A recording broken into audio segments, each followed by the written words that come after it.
اب ہمارے ساتھ موجود ہے ختیجہ کلثوم. آپ کی باری ہے اور 2 منٹ 30 سیکنڈ بہت ہوتے ہیں اپنی بات بتانے کے لیے, تو اس میں آپ ختم کر لیجیے گا. آگے آئیں اور مائک اپنے حساب سے آپ ایڈجسٹ کر لیں. Okay, ready? آپ کا وقت شروع ہوتا ہے. صدر ذی وقار, عید کی تیاری کے لیے جب میں خوشیوں کے بازار جاتی ہوں تو دیکھتی ہوں کہ ہر طرف اندھیرا ہی اندھیرا ہے. چاند ہے لیکن بے نور سا, تارے ہیں لیکن بجھے بجھے سے, دل ہے لیکن اجڑا اجڑا سا. ان سب حالات کو دیکھ کر میں سوچنے پر مجبور ہو گئی کہ آخر ان خوشیوں والے حالات میں اتنی مایوسی کیوں؟ تو بھوک سے تڑپتے ہوئے بچوں کی چیخوں نے مجھے جواب دیا کہ چراغوں کے گلدستے کا چراغ بجھ گیا.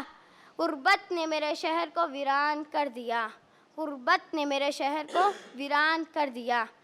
جناب صدر, غربت کی کئی اقسام ہوتی ہیں جو ان کے شکار ہونے والوں کو عبرت کا نشان بنا دیتی ہیں.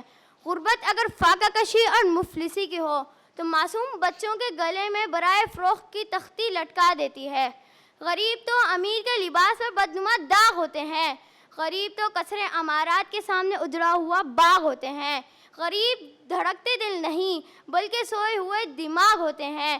غریب تو راشن کے عوض اپنی جان دینے والے مظلومیت کی داستاں ہوتے ہیں جو چیخ چیخ کر کہتے ہیں کہ گندم امیر شہر کی ہوتی رہی خراب, بیٹی مگر فقیر کی فاقوں سے مر گئی, بیٹی مگر غریب کی فاقوں سے مر گئی. جناب والا, ان سب حالات کے پیش نظر اب ہماری کیا ذمہ داری ہے یہ جاننا بہت ضروری ہے. آؤ خوش رہیں اور خوشیاں بانٹیں, ایک دوسرے کا سہارا بنیں. آؤ خوش رہیں اور خوشیاں بانٹیں, ایک دوسرے کا سہارا بنیں. عید کی اصل خوشی تب ہی ملتی ہے جب ہم ایک دوسرے کا ساتھ دیں اور بے سہارا لوگوں کو عید کی خوشیوں میں شامل کریں. دعا ہے کہ سب دیکھیں زندگی میں بے شمار عیدیں, خوشی سے رقص کرتی مسکراتی پربہار عیدیں, خوشی سے رقص کرتی مسکراتی پربہار عیدیں. آپ سب کی سماعتوں کا بہت بہت شکریہ. Thank you very much G.